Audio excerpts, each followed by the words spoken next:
Yes, so good morning, boys and girls. I know it's probably afternoon or it's evening when you get a chance to listen to this story. So it doesn't matter anyway, but where I'm reading the stories, it's AM. It's actually 1:30 AM. So yes, thank you for tuning in. And already we are on story 5 of the stories of Noah. You know, we started part 3 of volume 1, and it's talking about Noah. The stories are very short, but they are really quite interesting, and also they are quite sad. So thank you very much for joining in. We are on story 5. It says the strangest voyage in history. The strangest voyage in history. And you can find it in Genesis chapter 7, verse 17 to 18. That's where you can find this story. So we'll pray. Good morning, dear Jesus. This day is for you. I ask you to bless all I think, say, and do. Amen. So yes, the strangest voyage in history. Caught up on the raging waters, the ark was swept forward by fierce tides and howling gales on the strangest voyage in history. Only a strong, well-built ship could have taken the stresses and strains of those first few days and nights. With awful earthquakes, all the springs of the great deep were broken up, and the floodgates of heavens rained down their deadly flood of water. The ark had nowhere to go, no harbor anywhere. All the high mountains under the entire heavens were covered. So it just drifted this way and that, rolling and tossing as the terrific currents were coming and going. Rising to meet one giant wave, it would plunge down again into the trough of the other side, only to meet another towering white cap rushing toward it. Again and again, it must have been struck by huge walls of water that swept over it from stem to stem.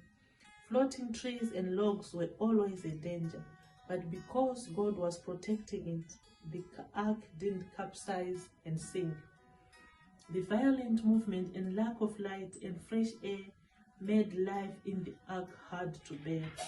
Worst of all, Noah and his family couldn't help wondering how it would all end. Big as the ark was, Noah and his family were the only human passengers. The boat had room for hundreds more, but no one else chose to come aboard. Now all those who had refused to come were drowned. Everybody, men and women, boys and girls. The old world had completely disappeared beneath billions of tons of water. Every living thing that moved on the earth perished. Men and animals and the creatures that move along the ground, and the birds of the air were wiped from the earth. Only Noah was left and those with him in the ark. How God must have watched over the ark through this whole fearful experience. Did you ever stop to think how much it meant to him? All his hopes and plans for the world depended on that handful of people inside. His promises could come true only through them. Only through somebody in that storm-tossed ship could Eve's offspring ever crush the snake's head. How Satan must have tried to sink the ark in the terrible storm. If the ark had been lost, God's plan would have failed. But the ark did not sink. Under God's care, it rode out the storm. But God remembered Noah and all the wild animals and livestock that were with him in the ark, and the rain had stopped falling from the sky. The ark came to rest on the mountains of Ararat. Yet even after the ark had touched ground, Noah and his family couldn't see any land, only water, water everywhere. When Noah noticed the increasing stillness and that the big waves were no longer hitting the sides of the ark, he knew that the worst of the flood was over and that the water was going down. The waters continued to recede until the 10th month, and on the first day of the 10th month, the tops of the mountains became visible. What a day that was! and what a shout must have gone up from all 8 of them at the welcome sight.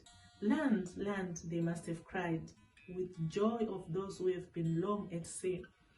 Now Noah opened the window he had made in the ark and let out 2 birds, first a raven, then a dove. The raven flew off happily, but the dove returned. Noah decided to wait a week and see how far the water would go down by then. At the end of the week, he let the dove go again. This time it came back with an olive leaf in its beak. Everyone was cheered at this, for it showed that the waters were still going down. Noah waited another week and sent the dove out once more. This time it did not come back, and Noah felt sure the land was drying up. So he removed the covering from the ark and saw that the surface of the ground was dry. The rain had stopped, and the sun was breaking through the clouds. The flood was over. The strangest voyage in history had ended in the strangest way you could imagine. The ark was resting on a mountain